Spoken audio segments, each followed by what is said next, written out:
everyone, Dr. Saunders here and my helper Bear, and I'm here today to talk to you about noise phobias.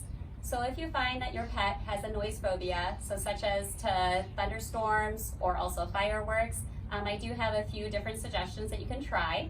So one of them is a redirecting towards like puzzles, so different toys. So as you can see here with all of Bear's different ones that he has, we also sell some here too as well in the clinic.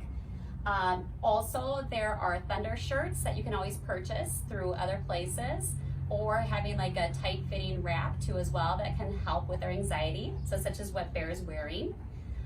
There is also something called Adaptil. This is a pheromone spray or plug-in that you can use to help decrease the level of anxiety.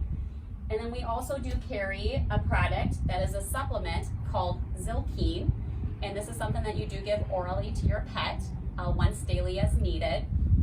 And then we also have a medication that is FDA approved, and it's called Celio, and that is a mucosal gel that you put inside their mouth. They do not swallow it at all, and it is something that can definitely help decrease the level of anxiety too as well. So if you do have any questions, you can always give us a call here, 319-743-0554, and thanks for watching.